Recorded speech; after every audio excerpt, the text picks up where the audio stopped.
Aproveitar que os irmãos estão de pé, a gente está desde o início do culto reverenciando e falando de uma pessoa tão importante. Você saberia quem é essa pessoa? Jesus, Deus, né? Todo soberano. E uma coisa muito interessante eu queria perguntar a todos vocês. Alguém aqui já fez aquela pergunta assim, quem fez Deus? Quem já fez essa pergunta? De onde que Deus veio? Quem fez Deus?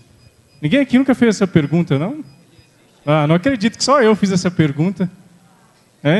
A gente sempre faz essas perguntas, né? Normalmente as crianças, mas que Deus, que negócio é esse? Quem é Deus? Então vamos falar um pouquinho sobre quem é o nosso Deus hoje aqui. Leia Salmo número 90 comigo, apenas 4 versículos, que diz sobre a eternidade de Deus e a vida curta do ser humano, desse corpo físico aqui na terra, né? O nosso espírito, ele é eterno. E você tem duas opções. Esse espírito eterno pode voltar para Deus, ou então você pode se perder e ir para o inferno, para a condenação eterna. Eu não quero não, Deus me livre de inferno, misericórdia.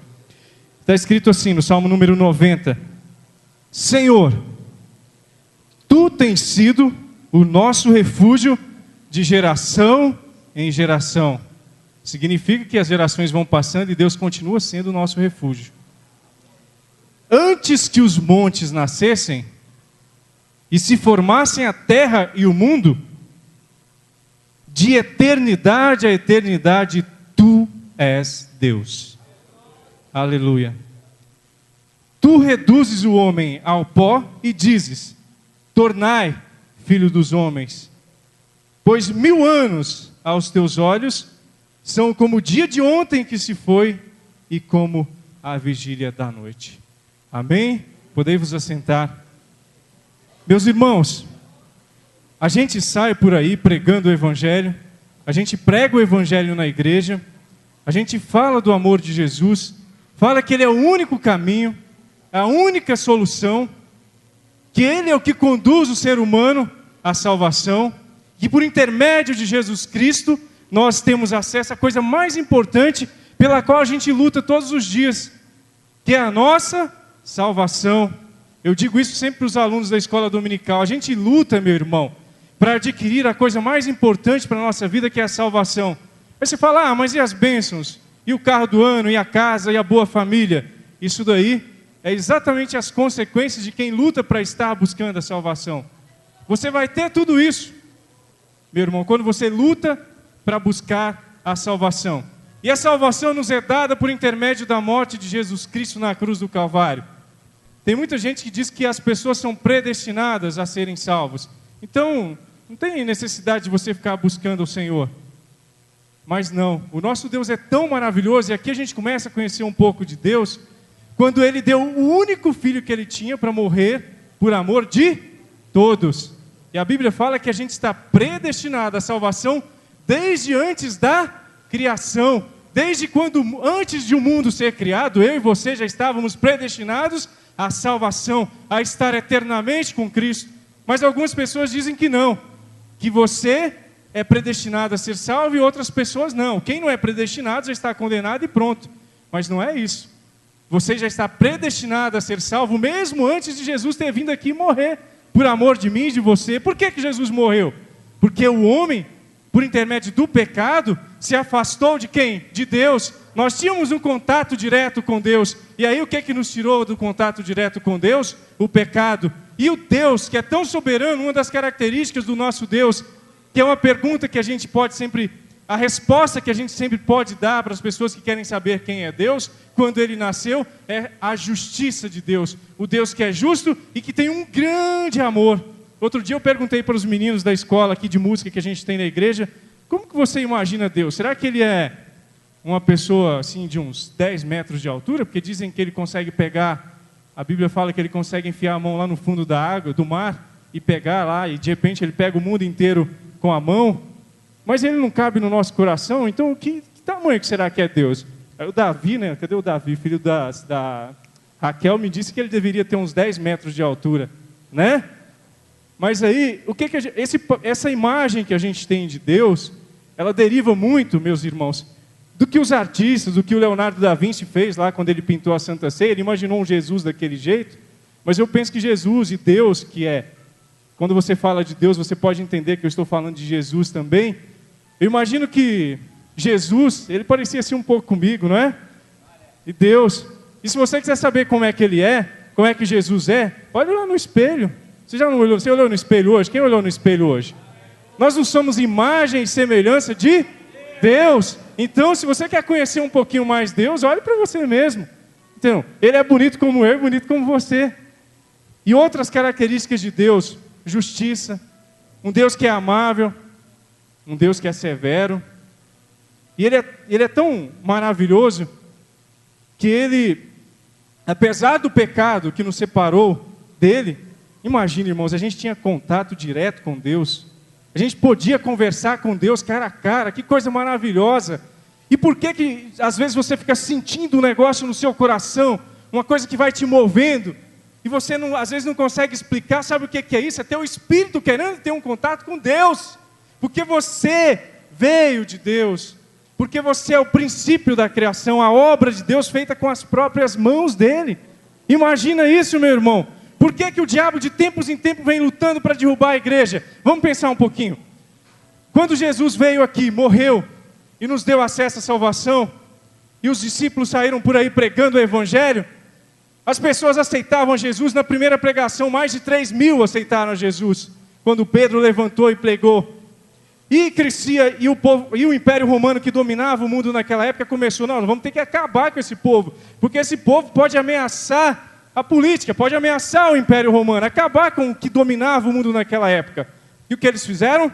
Começaram a matar os crentes. E quem conhece no mato, tem um capim que chama tiririca. Vocês conhecem esse mato? Quem conhece? Outro trem danado, difícil de capinar, não é? Minha mãe mandava a gente capinar isso lá em casa para poder fazer uma hortinha, porque a gente era pobre, que dava medo no período da inflação, não tinha nem o que comer. Então, se a gente não fizesse uma horta para comer verdura, a gente só ia comer arroz puro. Então nós fazíamos uma horta para comer cenoura e essas coisas mais, né? E a gente tinha que fazer esse tipo de coisa para poder sobreviver. Então, meus irmãos, pensem bem na misericórdia do nosso Deus. Pensem bem no que Ele pode fazer por nós. E os romanos, o que eles fizeram? A gente, lembrando da tiririca, a gente vai lá e capina a danada da tiririca, mas passa um pouquinho, a danada da tiririca nasce de novo. Vocês já viram tanto que ela é dura para você arrancar ela? Alguém já tentou arrancar a tiririca com a mão? Meu Deus do céu, um negócio desse tamanhozinho, mas ninguém dá conta de arrancar aquele trem. E aí eles faziam isso, né? E a gente parecia a tiririca. Quanto mais eles matavam crente, mais nascia crente, mais Jesus ganha, mais os discípulos ganhavam uma para Jesus. E eles não tinham mais o que fazer. Como é que a gente vai fazer? Esse povo você mata, vem mais, mata, vem mais, mata, vem mais. Aí o diabo não é bobo não, viu? Você pensa que o diabo é bobo? Ele não é de jeito nenhum. O ser humano deve viver aí uns 80, 90 anos. Imagina, quem tem 90 anos é muito mais sábio do que quem tem 10 anos. Eu sempre falo isso para os meninos, que tem 20 anos. Então você imagina um ser que deve ter aí uns 10 mil anos. Vamos pensar que o diabo tem 10 mil anos. Vocês acham que um ser de 10 mil anos é bobo? De jeito nenhum, ele é muito esperto. Então o que ele falou? Já que a gente não pode com esse povo, então vamos nos unir a ele. Aí o imperador romano chamado Constantino falou: não, a partir de agora, o cristianismo é a religião oficial do Império Romano. Aí os romanos falaram assim: mas e quem já adorava o Deus Sol? Quem já adorava o Deus isso, o Deus aquilo? Quem já vivia fazendo festas pagãs? Quem já ouviu falar numa palavra que chama bacana? Tem muitos irmãos que falam: puxa, isso aí é bacana, né? É uma bacana. Isso aí vem da palavra Baco, do Deus Baco, né? Que era um Deus que eles reverenciavam, tipo, a promiscuidade, o vinho, a bebedeira. E bacana vem de bacanal. E vocês conhecem, vocês que são adultos sabem o que é isso. E a gente fica usando esse tipo de palavra. E os romanos praticavam essas coisas. E a estratégia do diabo foi o quê? Bom, eu me uno aos romanos, eu me uno ao cristianismo e vou derrubar esse povo lá dentro, no meio deles mesmo. E o que eles fizeram? Pegaram, trouxeram todas as coisas que o paganismo, que os romanos tinham, de rituais e celebrações, e misturaram com o cristianismo, né? E aí passaram a ser, então, a Igreja Católica Apostólica Romana, com todos os seus rituais. Inclusive, meus irmãos, vocês viram por aí, eu acho que na quarta-feira, o pessoal fazendo procissão com ramos aí nas ruas, entendeu? É um dia desses daí que eu não sei. Graças a Deus eu nasci no Evangelho, então eu não conheço muito bem esses negócios, eu conheço só de estudar. Domingo anterior, né, domingo passado, domingo anterior à Páscoa, então eles saem por aí fazendo a procissão de ramos. Então, irmãos, isso daí não era do cristianismo. Isso aí não estava dentro do cristianismo. Eles trouxeram isso para o cristianismo para poder macular o cristianismo que era santo, para poder colocar coisas que não prestavam dentro da igreja, para poder desviar a gente da adoração e de conhecer o nosso Deus, que é a coisa mais importante para a nossa vida. A gente tem que conhecer o Deus que a gente serve. E aí, para a gente concluir essa mensagem, eu vou dizer para você o que fica no coração e como é que é o perfil de quem conhece a Deus. Então, o inimigo colocou essas coisas no meio da igreja. E acabou com a igreja, né? Não, não acabou. Vocês acham que consegue acabar com Tiririca? As portas do inferno não prevalecerão contra a igreja. Jesus não morreu em vão. Vocês acham que Jesus sofreu daquele jeito à toa? Um Deus se fazendo homem, vindo para cá, ia morrer simplesmente por nada, para que todo mundo se perdesse? Meu irmão, você que está aqui nessa noite, entenda a morte de Jesus. Foi para que todos tivessem acesso à salvação. Aleluia! Irmãos, eu sou muito feliz em falar do nome do Senhor Jesus, e eu busco conhecer esse Deus a cada dia. E aí, não sei se você já ouviu falar, que naquela época então ficou proibido a Bíblia, a tradução da Bíblia, do latim, do grego, para o inglês, que era a língua mais popular na Europa naquela época, era uma língua que era do povo. O inglês era uma língua que nasceu no povo. Por isso que o inglês é fácil. Eu não sei aqui quem estuda inglês, mas o inglês é uma língua fácil, que usa a gramática, é bem simples. E essa língua nasceu do povo. E o povo, era a comunicação do povo. Então, era pecado, era crime, dava fogueira para quem resolvesse traduzir a Bíblia. E aí, irmãos, quando eu penso nisso, eu vejo quanto Deus foi maravilhoso e quanto teve gente corajosa, missionário corajoso, para poder fazer a palavra chegar até nós, e hoje a gente poder estar aqui e falando do amor de Deus. Desde o início deste culto, a gente enaltecendo a grandeza de Deus. Mas será que a gente pensou, o que nos deu a oportunidade de estar aqui hoje para falar da grandeza de Deus? Então tinha um rapaz, um jovem que era um frade católico, um padre, e esse padre chamava Jim Dale, ele era inglês, e ele começou escondido a ler a Bíblia, para a gente já encaminhar para a conclusão dessa mensagem. Ele começou a ler a Bíblia escondido e falou, mas meu Deus, como é que pode? Eu não posso ir para uma igreja cuja missa é lida em latim de costas para as pessoas, entendeu? O que era a coisa mais santa naquela época? Não era a Bíblia, a coisa mais santa era o padre, a igreja. A igreja não dava acesso que o Jesus já tinha garantido na cruz do Calvário, por intermédio do sacrifício dele, a Deus. Você poder falar diretamente com Deus. E o que o Jim Dale fez? Não dá para ser desse jeito, e começou a traduzir a Bíblia para o inglês. E quando aí naquela época Martinho Lutero já estava numa cidade alemã, revoltado com as coisas que estavam acontecendo na igreja, e começou a criar exatamente a reforma protestante. E Jim Dale começou a saber dele, só porque ele morava na Inglaterra, e a Inglaterra era bem assim com a igreja católica. E o que ele fez? Começou a traduzir. Logo que os padres descobriram que ele estava traduzindo a Bíblia, o que eles fizeram? Pegaram tudo que ele estava fazendo, queimou e ameaçou ele de matar. Ele correu para a Alemanha, e lá na Alemanha ele conseguiu traduzir a Bíblia. E naquela época, graças a Deus, um tal de Gutenberg inventou a imprensa que pôde imprimir a Bíblia. E Jim Dale pegou e conseguiu fazer, veio imprimir uns exemplares, levou clandestinamente para a Inglaterra. Quando ele chegou na Inglaterra, ele conseguiu, que tinha um rei chamado Henrique VIII, ajudasse ele. Olha, pensa bem como é que Deus faz. Henrique VIII era casado e ele não tinha filho homem. Então ele, meu Deus, para quem que vai ficar o meu reinado? Só porque ele era assim com a igreja católica, com o Papa. E ele falou, com quem vai ficar esse reinado? O que ele fez?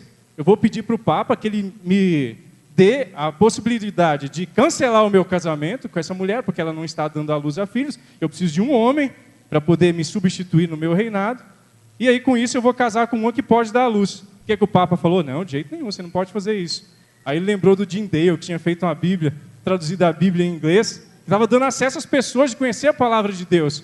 E olha que quem lia a Bíblia saía para as praças pegando o Evangelho, porque ele não era egoísta para ficar conhecendo Deus sozinho. Então o que ele fazia? Ele ia pregando, e todo dia eles matavam 100 na fogueira que estava pregando o que Jim Dale tinha traduzido do Novo Testamento. Matava 100, vinha 200, matava mais 200, e aí não tinha jeito. Aí o Henrique VIII, como o Papa não concedeu que ele rompesse o casamento dele com a esposa, resolveu então aderir ao protestantismo, ao cristianismo. E apoiou então o Jim Dale e passou então a distribuir a Bíblia. Todas as igrejas católicas e igrejas anglicanas teriam que trazer a palavra para as pessoas conhecerem a Deus. E aí Deus foi fazendo maravilhas e foi fazendo maravilhas. E aí 5 anos depois, Henrique VIII morreu e ficou o filho dele, que era um crente abençoado. E esse crente, então, agora que o protestantismo vai, agora que os crentes vão crescer mais ainda. Só que ele tinha uma irmã que chamava Maria. Olha, vocês prestem atenção como é que o diabo é, para que as pessoas não conheçam a Deus. E aí, esse rapaz morreu jovem, e Maria era católica roxa mesmo. Pegou e acaba com esse negócio de protestantismo, vamos matar esse Tyndale. E fizeram lá um conluio com o bispo lá da cidade, trouxeram Tyndale para a praça pública, conseguiram prender ele, e amarraram a corda no pescoço dele, ele estava num negócio assim fincado. Alguém já viu o filme de pessoas sendo queimadas na Inquisição? Então amarraram o Tyndale, colocaram a corda assim, e eles ficaram com um pouco de dó dele, e foi torcendo aquela corda de maneira que ele viesse a sufocar e desmaiar, para ele não sentir o dor das chamas queimando o corpo dele. Gente, foi por intermédio disso que nós hoje podemos pregar a palavra de Deus, é maravilhoso isso. E aí, Tyndale lá quase morrendo, desmaiou. Aí eles falaram, vamos tacar fogo.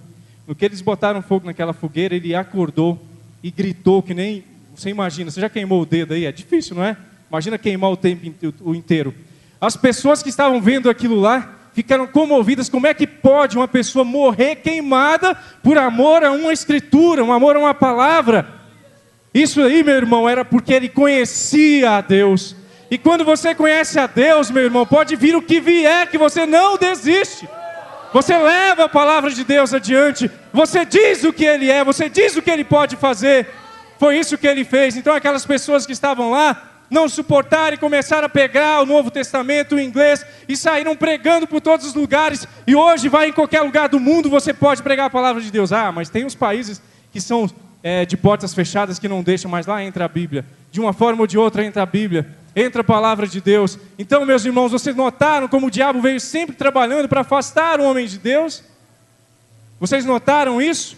Então, quando alguém te perguntar, onde é Deus? Deus existe? Quem é o Pai de Deus? Você vai dizer para ele assim, quando Moisés perguntou isso, quando ele estava querendo tirar o povo do Egito, mas Senhor, eu vou dizer lá para aquele povo que eu estou indo em nome de quem?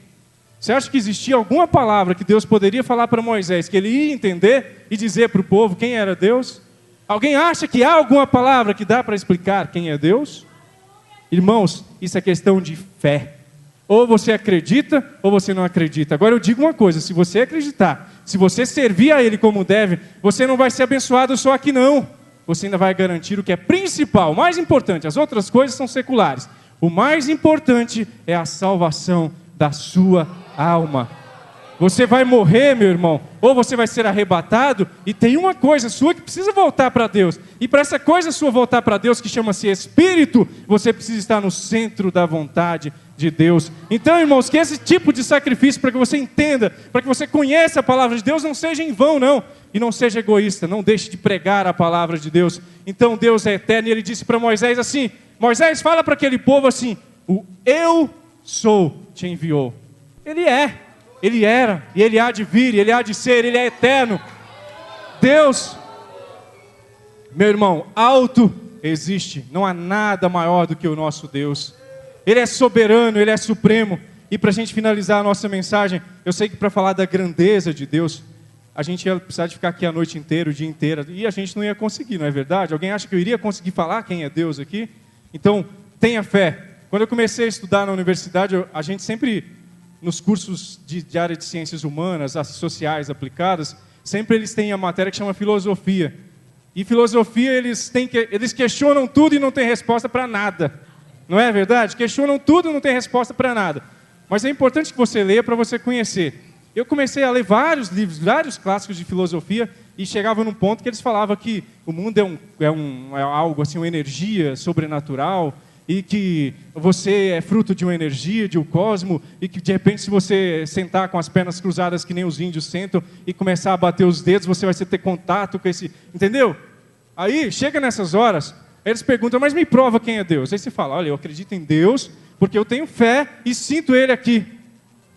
E aí, meu irmão, quando você tem essa fé, eles podem falar o que quiser, mesmo que você não tenha resposta. Você diz o seguinte, eu não tenho resposta, mas que Deus existe, Ele existe, e eu creio no nome dEle, e vou servir Ele até que eu morra, ou até que Ele venha me buscar. Aleluia! Louvado seja o nome do Senhor. Então, meu amado, é assim que a gente tem que crer. Não tem nada que abale um negócio que chama fé. Fé e pronto, eu acredito e pronto, e não tem mais conversa. Deus existe, eu creio em Deus, confio nele, e por ele eu sou abençoado, e por ele eu cresço, por ele eu venço, e por ele eu tenho principalmente a minha salvação. Aleluia! Louvado seja o nome do Senhor. Para finalizar essa mensagem, meu amado, eu sou jornalista e gosto de conversar até mesmo. Os irmãos dão uma oportunidade dessa, né? Mas o tempo nosso é curto. Então vamos para a palavra de Deus para finalizar. Olha só. O fruto de quem é guiado pelo Espírito Santo de Deus. De quem conhece a Deus, de quem busca conhecer a Deus. Olha só.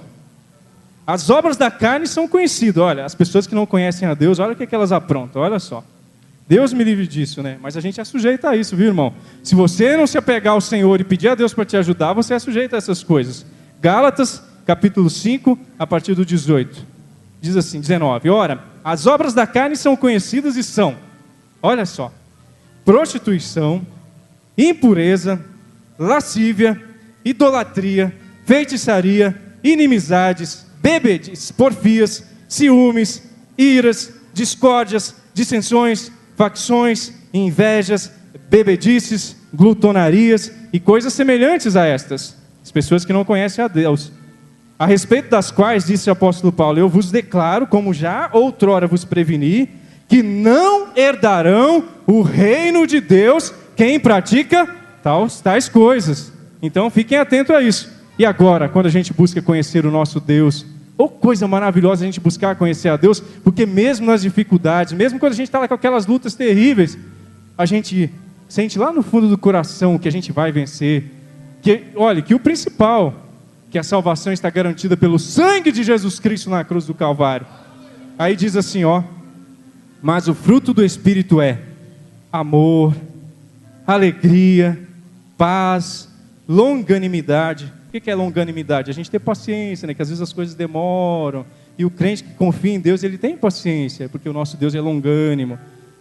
Benignidade, a pessoa é boa, não só para quem faz o bem para a gente não, viu, meu irmão? Bondade, fidelidade. Sem fidelidade não tem jeito. Mansidão. Já viram quanto tem crente bravo por aí? Misericórdia, né? A gente não pode ser questionado e nem ser contrariado em nada que a gente vira uma jararaca. Misericórdia, isso não é perfil de crente que conhece a Deus. Domínio próprio, a gente não é Maria vai com as outras. Eu falo para os meninos, você não pode ser aqueles assim, vamos cair dentro, vamos pular nessa fossa aqui cheia de cocô, você vai pular? Não, não é? De jeito nenhum. Porque você é uma pessoa que tem discernimento, então você não pode ser Maria vai com as outras. Sabe quem é que te guia? Quem é o teu guia? Jesus, meu guia, amém? Então estes são os frutos do Espírito, e contra essas coisas não há lei. Então não há nada maior do que o nosso Deus. Procure conhecer esse Deus e você vai ver como a sua vida vai